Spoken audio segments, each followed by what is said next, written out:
तो आज हम हेपेटाइटिस वायरस के बारे में आगे पढ़ेंगे। तो जैसे कि हमने देखा है हेपेटाइटिस ए वायरस और हेपेटाइटिस बी वायरस के बारे में, तो आज हम देखेंगे हेपेटाइटिस सी वायरस और hepatitis D virus, hepatitis E virus के बारे में भी हम देखेंगे।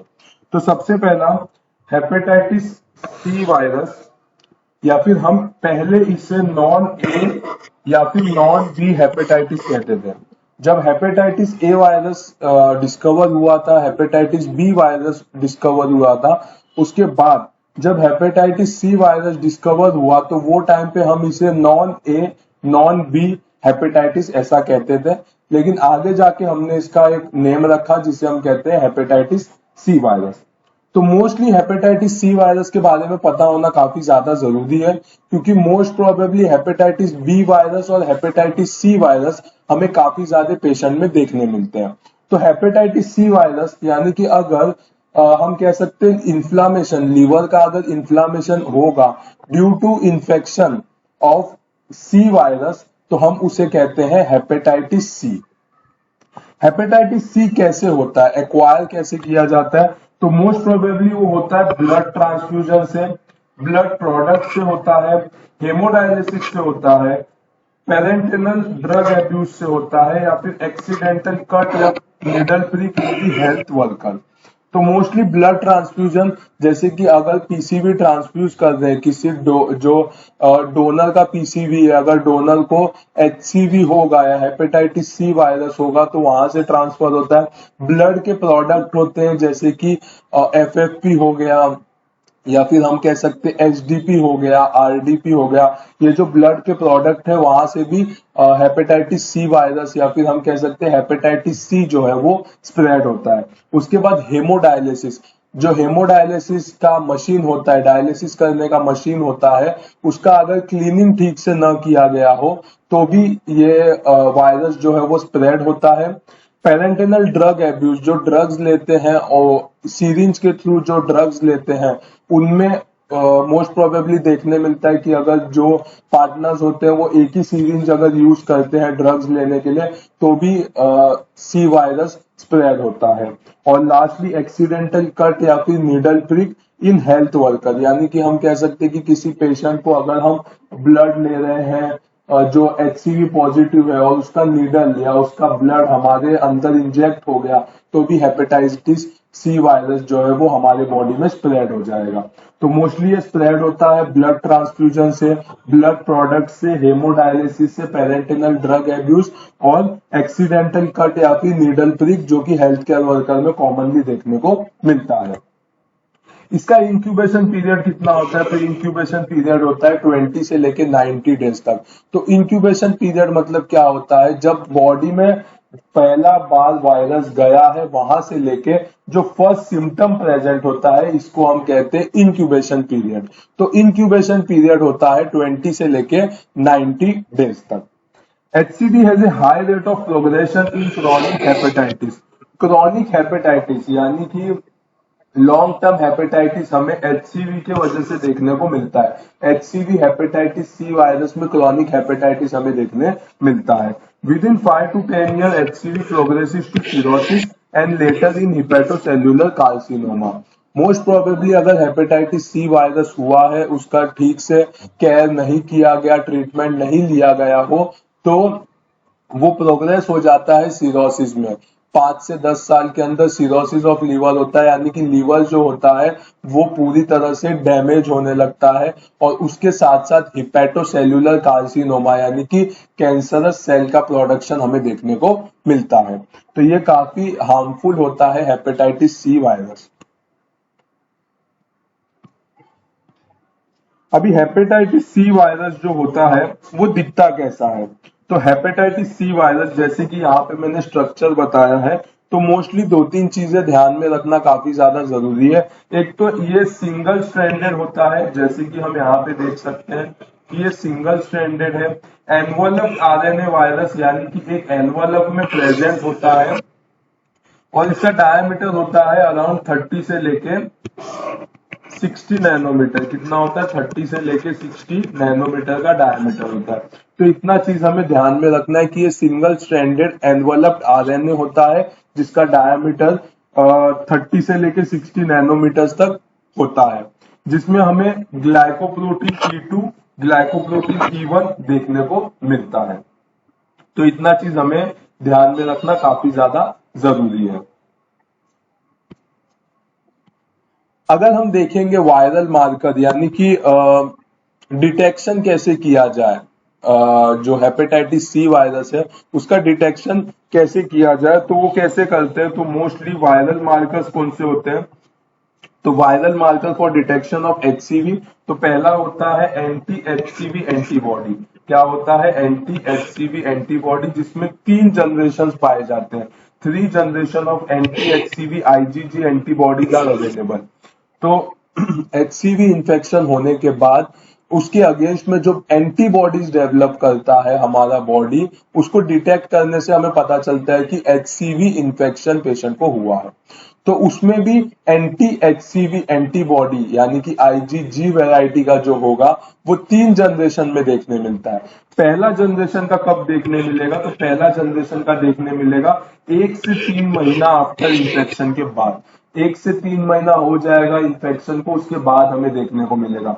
सेकेंड जनरेशन कब देखने मिलेगा, वो देखने मिलेगा 1 month earlier than first, most probably 1 महीने के अंदर देखने को मिलता है। और जो थर्ड जनरेशन होता है वो हमें और भी जल्दी देखने को मिलता है। यानी कि थर्ड जनरेशन जो एंटी एचसीवी आईजीजी एंटीबॉडी होता है वो हमें पहले देखने को मिलता है, उसके बाद सेकेंड जनरेशन देखने को मिलेगा और उसके बाद फर्स्ट जनरेशन देखने मिलेगा।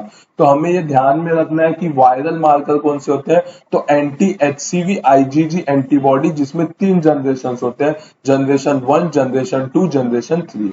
इसके साथ साथ अगर हमें देखना है, डिटेक्ट करना है एचसीवी वायरस को, तो हम कर सकते हैं एचसीवी आरएनए के थ्रू, जो कि हम कुछ हफ्तों में ही डिटेक्ट कर सकते हैं। तो एचसीवी का जो आरएनए होता है वो डिटेक्ट किया जाता है, जिसके बेसिस पे हमें पता चलता है पेशेंट को हेपेटाइटिस सी का इंफेक्शन हुआ है या नहीं हुआ है।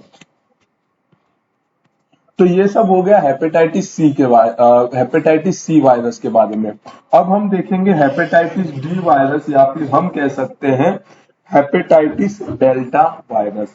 क्या कहेंगे, हेपेटाइटिस डी वायरस, या फिर डी का मतलब होता है हेपेटाइटिस डेल्टा वायरस। तो अगर इन्फ्लामेशन होगा लीवर में due to D virus infection, तो हम उसे कहेंगे हेपेटाइटिस डी।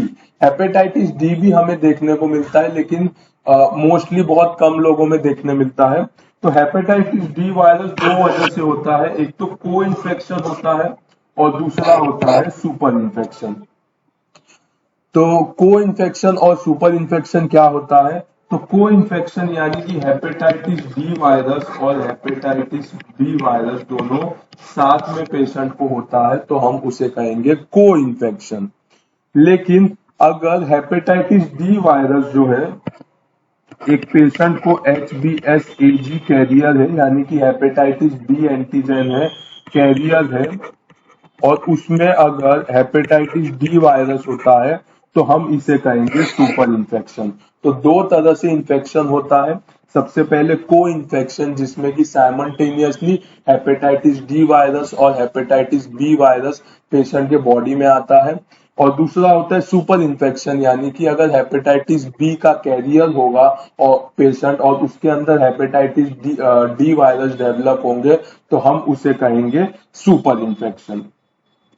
मोस्ट प्रोबेबली अगर को इन्फेक्शन हुआ है, तो को इन्फेक्शन में क्या क्या हो सकता है, तो को इन्फेक्शन में अगर हम देखेंगे तो मेजॉरिटी ऑफ केसेस में रिकवरी हमें देखने को मिलेगा। क्या देखने को मिलेगा, पेशेंट के बॉडी में रिकवरी हमें देखने मिलेगा।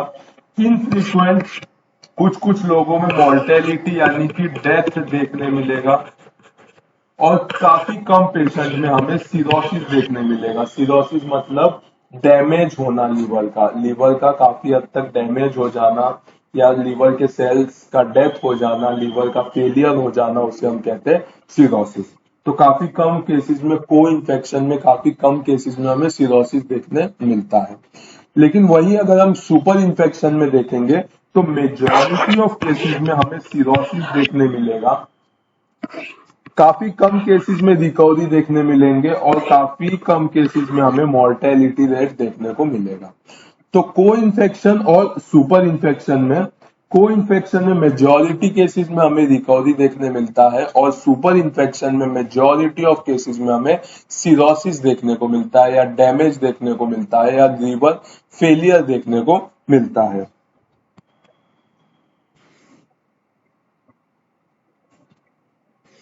इसके बाद अगर हम देखेंगे तो हेपेटाइटिस डी वायरस जो होता है वो कैसा होता है, कंपैरेटिवली स्मॉल होता है, साइज जो होता है वो छोटा होता है, सिंगल स्ट्रैंडेड आरएनए पार्टिकल, तो जैसे हम कह सकते हैं कि ये हम देखते हैं सिंगल स्ट्रैंडेड आरएनए पार्टिकल हमें देखने मिलेगा जिसका डायमीटर होता है 36 नैनोमीटर, जो डायमीटर होगा वो 36 नैनोमीटर देखने मिलेगा और इसमें डबल शेल प्रेजेंट होता है, यानी कि आउटर शेल में क्या होता है HBsAg होता है और इनर सेल में क्या होता है डेल्टा एंटीजन हमें देखने को मिलता है।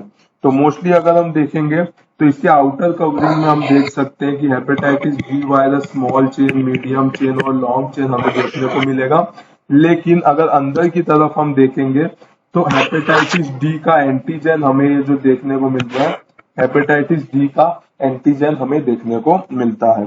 तो ये चीज हमें ध्यान में रखना है।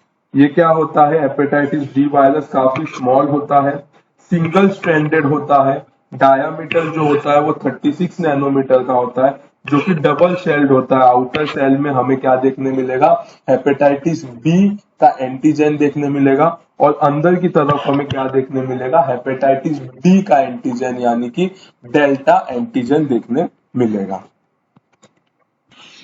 अगर हम देखेंगे तो डिटेक्शन कैसे करना है या फिर marker of hepatitis D virus क्या है, तो hepatitis D virus most probably हमें ब्लड और लीवर के सेल्स में देखने को मिलेगा। कहाँ पे देखने मिलेगा, ब्लड और लीवर के सेल्स में देखने मिलेगा।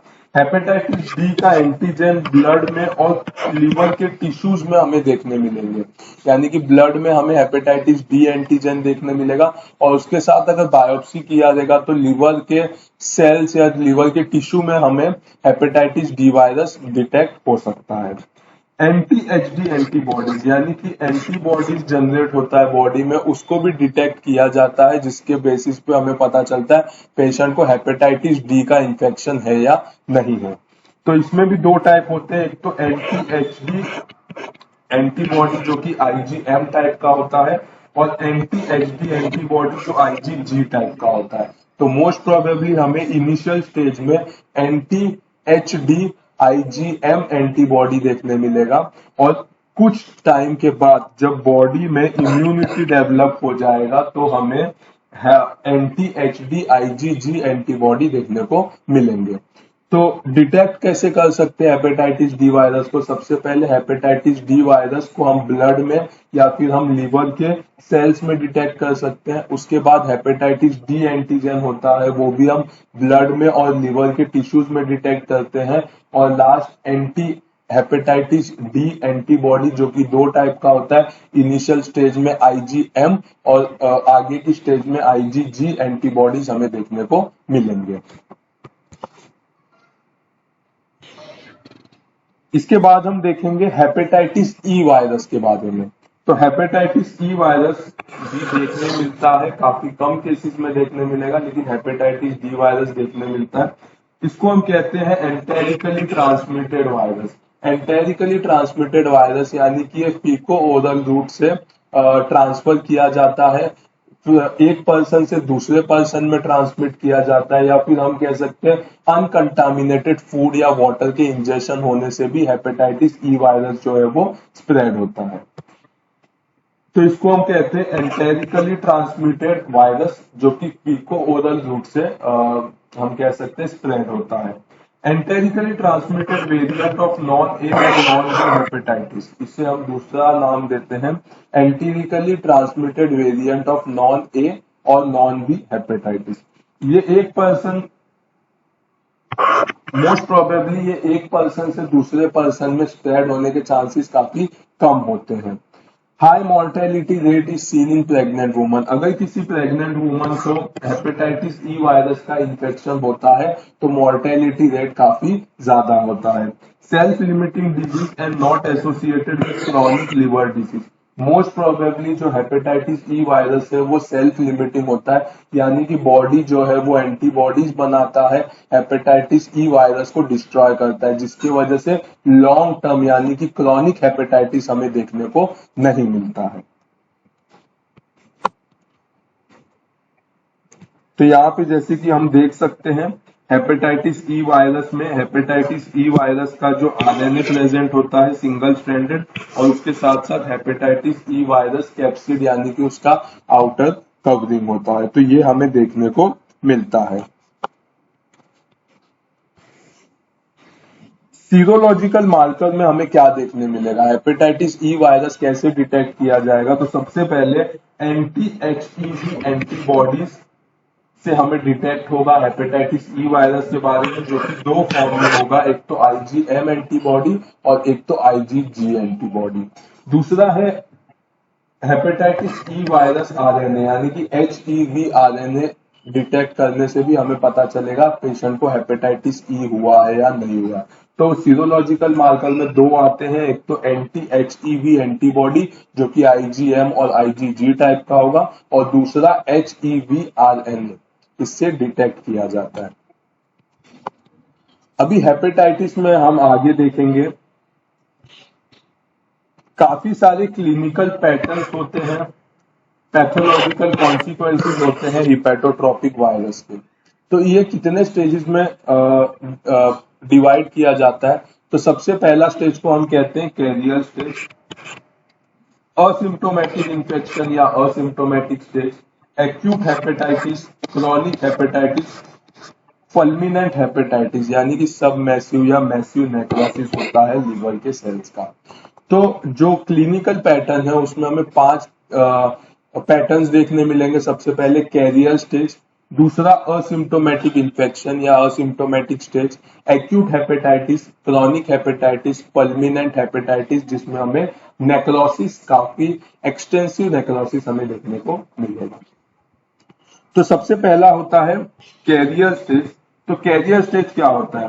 तो an asymptomatic individual without manifest disease harboring infection with hepatotropic virus and capable of transmitting it is called as carrier stage। तो कैरियर स्टेज क्या होता है? एक पर्सन है जिसके अंदर हेपेटाइटिस वायरस होता है, लेकिन वो उसके बॉडी को इन्फेक्ट नहीं करता, उसके बॉडी में प्रेजेंट होता है, लेकिन वो ट्रांसमिट करता है एक पर्सन से दूसरे पर्सन में, तो उसे हम कहेंगे कैरियर स्टेज। इसमें दो होते हैं, एक तो असिम्प्टोमेटिक हेल्दी कैरियर होता है और एक तो asymptomatic carrier with chronic disease. एक ऐसा होता है जो कि कैरियर होता है लेकिन फुल्ली असिम्प्टोमेटिक रहता है, यानी कि सिम्टम्स कुछ भी प्रेजेंट उसमें नहीं होते हैं। दूसरा भी होता है जो असिम्प्टोमेटिक होता है लेकिन क्रॉनिक डिजीज हुआ रहता है, यानी कि क्रॉनिक हेपेटाइटिस हुआ होगा उसे और उसके वजह से उसके बॉडी में कैरियर स्टेज प्रेजेंट होगा, लेकिन पेशेंट में सिम्टम्स कोई भी तरह के हमें देखने नहीं मिलेंगे। तो कैरियर स्टेज में दो होते हैं, एक तो असिम्प्टोमेटिक हेल्दी कैरियर और दूसरा होता है asymptomatic carrier with chronic disease. ये हो गया पहला स्टेज। दूसरा होता है asymptomatic infection. These are the cases which are detectable incidentally to have infection with one or more hepatitis virus or detection of the presence of antibodies। यानी कि ये असिम्प्टोमेटिक इन्फेक्शन होते हैं, इसमें सिम्टम्स नहीं होते लेकिन इंसिडेंटली डिटेक्ट होता है। हम कभी हॉस्पिटल में एडमिट होते हैं, ब्लड टेस्ट करवाते हैं, हमें पता चलता है हेपेटाइटिस वायरस आ गया है। तो ये असिम्प्टोमेटिक स्टेज होता है जिसके अंदर हमें इंसिडेंटली एंटीजन या एंटीबॉडी डिटेक्ट होते हैं। तीसरा स्टेज होता है जिसे हम कहते हैं हेपेटाइटिस एक्यूट हेपेटाइटिस। क्या कहते हैं? एक्यूट हेपेटाइटिस, जिसके अंदर 4 फेजेस आते हैं। सबसे पहला होता है इंक्यूबेशन पीरियड, दूसरा होता है प्री इक्टेरिक पीरियड, तीसरा इक्टेरिक पीरियड और चौथा होता है पोस्ट इक्टेरिक फेज या फिर पोस्ट इक्टेरिक पीरियड। तो तीसरा जो स्टेज होता है उसे हम कहते हैं एक्यूट हेपेटाइटिस, जिसमें 4 फेज देखने मिलता है। सबसे पहले इंक्यूबेशन पीरियड। इंक्यूबेशन पीरियड क्या होता है? तो इंक्यूबेशन पीरियड का मतलब होता है जब भी बॉडी में वायरस फर्स्ट टाइम आ जाता है, तब से लेके जब फर्स्ट सिम्टम देखने मिलता है, तो उस पीरियड को हम कहते हैं इंक्यूबेशन पीरियड। तो इंक्यूबेशन पीरियड हर एक हेपेटाइटिस का अलग अलग होता है। हेपेटाइटिस ए में इंक्यूबेशन पीरियड होता है 4 वीक्स का, यानी कि हम कह सकते हैं 50 to 45 days. Hepatitis B virus में हमें इंक्यूबेशन पीरियड मिलता है 10 वीक्स का, यानी कि 30 से लेके 180 डेज का। हेपेटाइटिस सी वायरस में हमें देखने मिलेगा 7 वीक्स का इंक्यूबेशन पीरियड, जो कि होता है अराउंड 20 से लेके 90 डेज तक। हेपेटाइटिस बी में हमें देखने मिलेगा 6 वीक्स इंक्यूबेशन पीरियड, जो कि 30 से 50 डेज का होगा। और हेपेटाइटिस ई वायरस में इंक्यूबेशन पीरियड है 2 to 8 वीक्स, यानी कि 15 से लेके 60 डेज तक। इसके बाद हमें प्री इक्टेरिक पीरियड देखने को मिलेगा। तो प्री इक्टेरिक पीरियड में हमें क्या देखने मिलेगा? तो कुछ सिम्टम्स देखने मिलेंगे। सिम्टम्स में क्या आएगा? एनारोक्सिया यानी कि लॉस ऑफ एपेटाइट, नॉसिया यानी कि उल्टी जैसा लगना, यानी कि feeling of vomiting, vomiting, fatigue, tiredness, Malaysia, एक वॉमिटिंग जैसा सेंसेशन को हम मलेस कहेंगे। डिस्टेस्ट फॉर स्मोकिंग, कोई भी डिस्टेस्ट फॉर स्मोकिंग का मतलब होता है कोई भी काम में मन नहीं लगना। कोई स्मोकर होगा, अगर उसे हेपेटाइटिस इन्फेक्शन हुआ है प्री इक्टेरिक पीरियड में, तो डिस्टेस्ट लगेगा, उसे कोई भी काम करने, स्मोकिंग करने भी नहीं होगा। तो इसे हम कहेंगे डिस्टेस्ट फॉर स्मोकिंग। अल्थरेल्जिया, हम कह सकते हैं कि जो बोन पेन होता है, जॉइंट पेन होता है, और हेडेक। तो ये सब चीज हमें प्री इक्टेरिक फेज में या प्री इक्टेरिक पीरियड में देखने को मिलेगा। अर्ली एविडेंस ऑफ हिपेटोसेल्यूलर इंजरी, जो कि हमें पता चलता है एलिवेटेड ट्रांसअमाइनेज से, यानी कि एलिवेटेड एसजीओटी या एसजीपीटी से हमें पता चलता है कि लीवर या फिर हिपेटोसेल्यूलर इंजरी हुआ है कि नहीं, हिपेटिक सेल्स में कोई इंजरी हुआ है कि नहीं। तो एसजीओटी एसजीपीटी रेस्ड रहेंगे, तो हमें पता चलना चाहिए कि पेशेंट को हिपेटोसेल्यूलर इंजरी हुआ है। तो प्री इक्टेरिक फेज में या प्री इक्टेरिक पीरियड में हमें anorexia, nausea, vomiting, fatigue, malaise, distaste for smoking, arthralgia और हेडेक देखने मिलेगा। इसके बाद चौथा जो स्टेज होता है, तीसरा जो स्टेज होता है प्री इक्टेरिक पीरियड के बाद, उसे हम कहते हैं इक्टेरिक फेज, जिसमें हमें क्लिनिकल जॉन्डिस देखने मिलेगा। जॉन्डिस यानी कि yellowish discolouration of skin, elevated bilirubin level, ये सब हमें देखने को मिलेगा।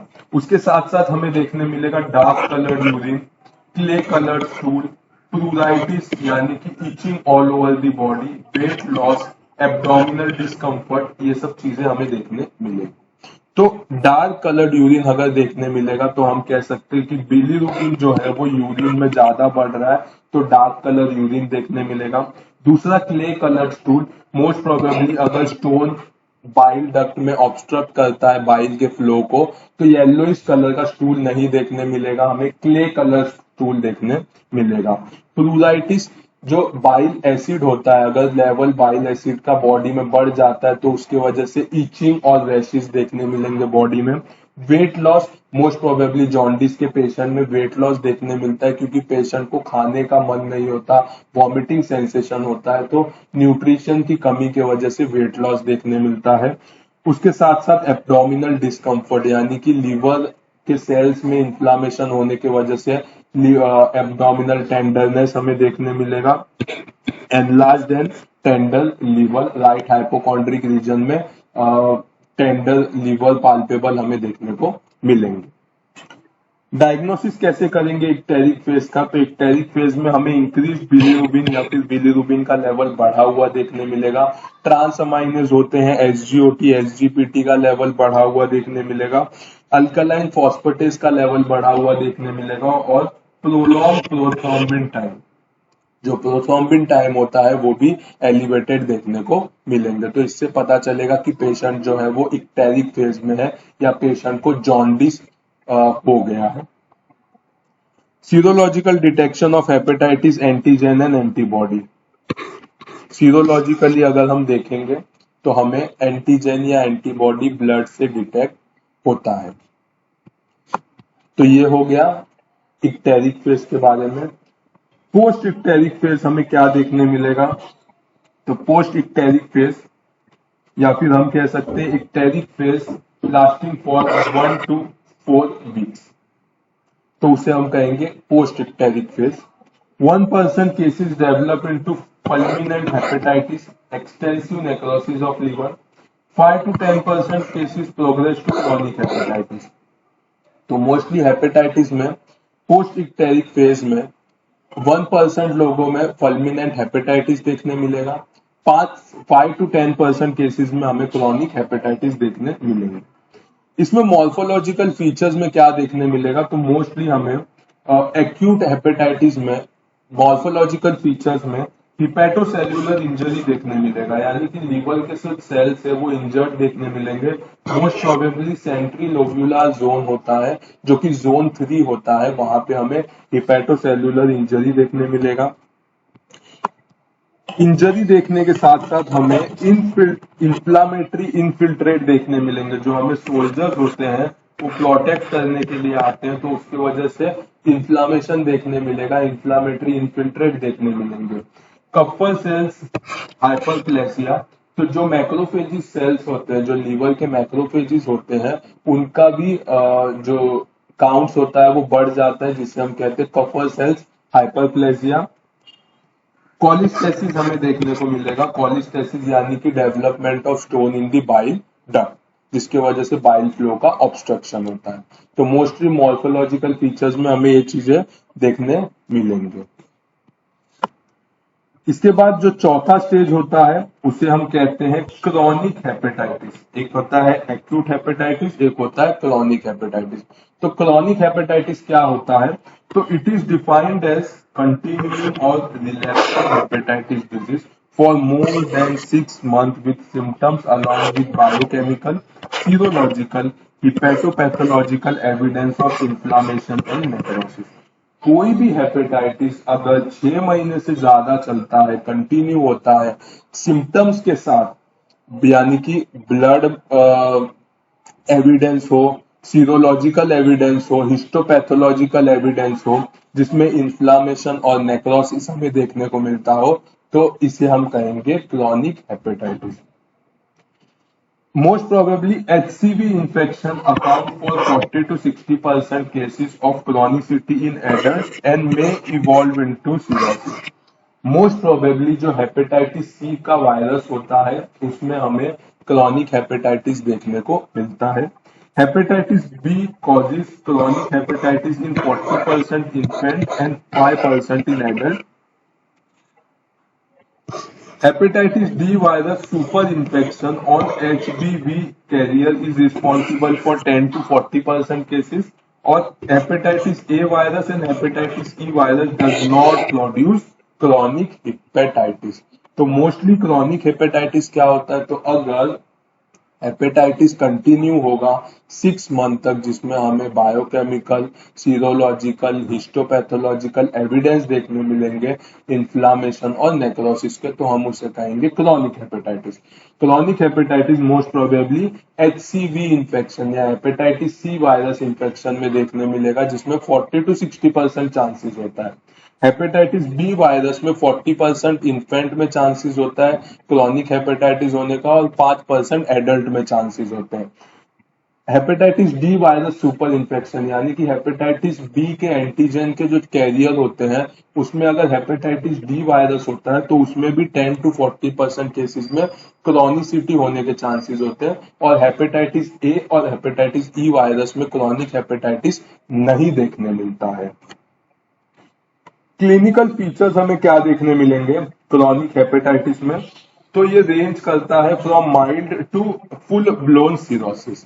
तो माइल्ड क्रॉनिक हेपेटाइटिस में क्या देखने मिलेगा? Elevation of transaminase, fatigue, weakness, malaise, vomiting sensation, loss of appetite, hepatomegaly, दूसरा hepatic tenderness, right hypochondriac region में टेंडरनेस, और लीवर जो होता है वो इन्फ्लेम देखने को मिलेगा। लैब फाइंडिंग में क्या देखने मिलेगा, प्रोलॉन्ग प्रोथ्रोम्बिन टाइम या फिर पीटीआईएनआर जो है वो प्रोलॉन्ग देखने मिलेंगे हमें। Hyperbilirubinaemia, hyperglobulinaemia, elevated alkaline phosphatase, alkaline phosphatase का लेवल बढ़ा हुआ देखने मिलेगा। Patients with long-standing HBV and HCV chronic infection are known to evolve into hepatocellular carcinoma। ये काफी इंपॉर्टेंट पॉइंट है। अगर किसी पेशेंट को हेपेटाइटिस बी वायरस या हेपेटाइटिस सी वायरस काफी टाइम तक रहेगा या क्रॉनिक होगा तो उसमें हिपेटोसेल्युलर कार्सिनोमा यानी कि कैंसरस सेल का डेवलपमेंट काफी ज्यादा देखने को मिलता है। तो ये हो गया क्रॉनिक हेपेटाइटिस के बारे में। पांचवा स्टेज कौन सा होता है, तो वो होता है परमानेंट हेपेटाइटिस, जिसमें हमें मैसिव या सब massive necrosis of liver cells देखने को मिलते हैं। सब मैसिव या massive necrosis of liver cells देखने मिलेंगे, उसे हम कहेंगे fulminant hepatitis. Severe form of acute hepatitis in which there is rapid progression of hepatocellular failure, बहुत ही क्विक लीवर के सेल्स के फेलियर होते हैं। इसमें दो पैटर्न्स आते हैं, एक तो सब massive necrosis, less rapid course extending up to 3 month, धीरे धीरे 3 मंथ में हमें नेक्रोसिस देखने मिलेगा लीवर सेल्स में।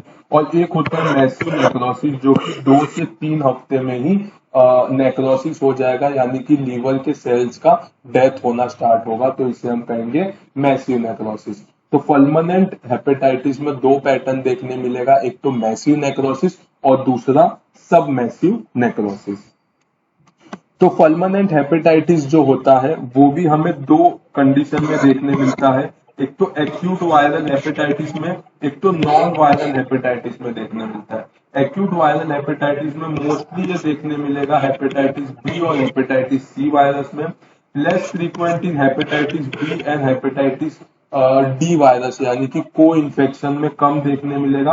और रेयरली हमें एचएवी में यानी कि हेपेटाइटिस ए वायरस में परमानेंट हेपेटाइटिस देखने मिलता है, जो कि वायरल ओरिजिन का होगा, उसके अंदर हम कह रहे हैं। तो मोस्टली हेपेटाइटिस बी वायरस और हेपेटाइटिस सी वायरस में हमें परमानेंट हेपेटाइटिस देखने मिलेगा, लेकिन को इन्फेक्शन में हमें कम रेट में देखने मिलते हैं।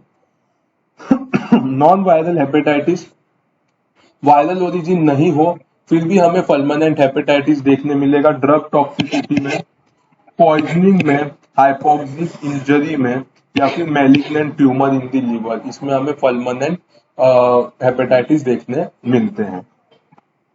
मॉर्फोलॉजिकल फीचर्स में हमें क्या देखने मिलेगा, तो मॉर्फोलॉजिकल फीचर्स में हमें देखने मिलेगा कि लीवर का साइज जो है वो स्मॉल हो जाएगा, श्रंकन हो जाएगा, वेट कम हो जाएगा, 500 से लेके 700 ग्राम्स हो जाएंगे।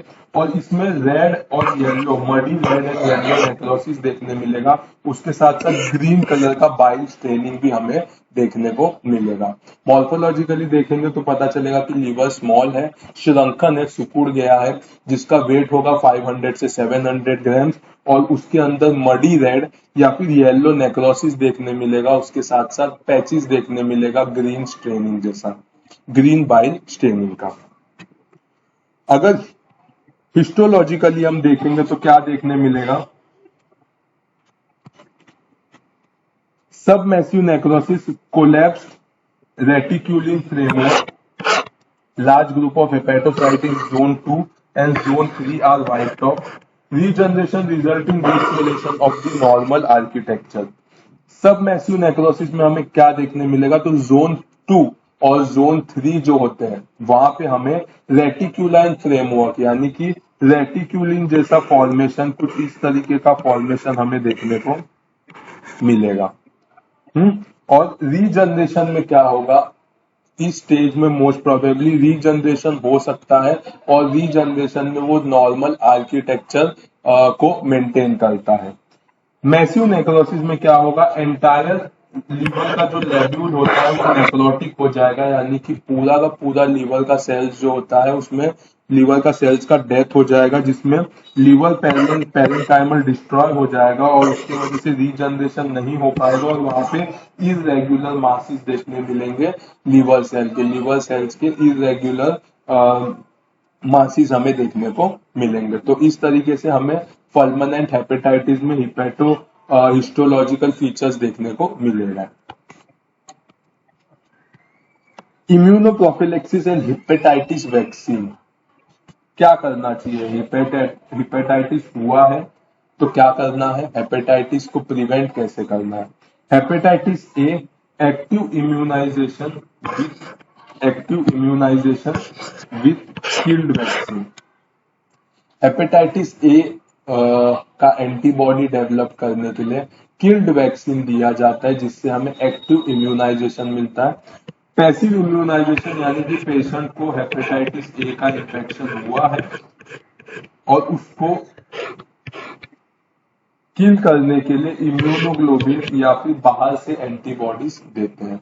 तो एक्टिव इम्यूनाइजेशन में किल्ड वैक्सीन या किल्ड वायरस का वैक्सीन दिया जाता है और पैसिव इम्यूनाइजेशन में हम इम्यूनोग्लोबिन देते हैं हेपेटाइटिस ए में। हेपेटाइटिस बी में क्या देते हैं? तो प्री एक्सपोजर प्रोफाइलेक्सिस में हम क्या देते हैं? प्रोफाइलेक्सिस के लिए हेपेटाइटिस बी का वैक्सीन आता है। हेपेटाइटिस बी वैक्सीन प्रेजेंट होते हैं जो कि हम देते हैं 0 मंथ यानी कि 0 डे, 1 मंथ और 6 मंथ, जो कि IM दिया जाता है। 0 डे पे देते हैं, 1 महीने बाद देते हैं, 6 मंथ के बाद बूस्टर देते हैं, जिसे दिया जाता है IM यानी कि इंट्रामस्कुलर। पोस्ट एक्सपोजर प्रोफिलेक्सिस में हम क्या देते हैं? तो उसमें combination of hepatitis B immunoglobin and hepatitis B vaccine. तो हेपेटाइटिस बी का वैक्सीन भी दिया जाता है और हेपेटाइटिस बी का इम्यूनोग्लोबिन भी दिया जाता है। Hepatitis D virus, most probably hepatitis D virus में भी हेपेटाइटिस बी का वैक्सीन यूज करते हैं। और हेपेटाइटिस सी वायरस का कोई भी अभी तक वैक्सीन अवेलेबल नहीं हुआ है, अंडर ट्रायल सब चालू है, but antibodies have been develop, कुछ एंटीबॉडीज डेवलप किए गए हैं जो मार्केट में अभी तक अवेलेबल नहीं है, लेकिन अंडर ट्रायल स्टडी काफी सारा चालू है। तो इस तरह से हमें हेपेटाइटिस को ध्यान में रख के पेशेंट को ट्रीट करना है।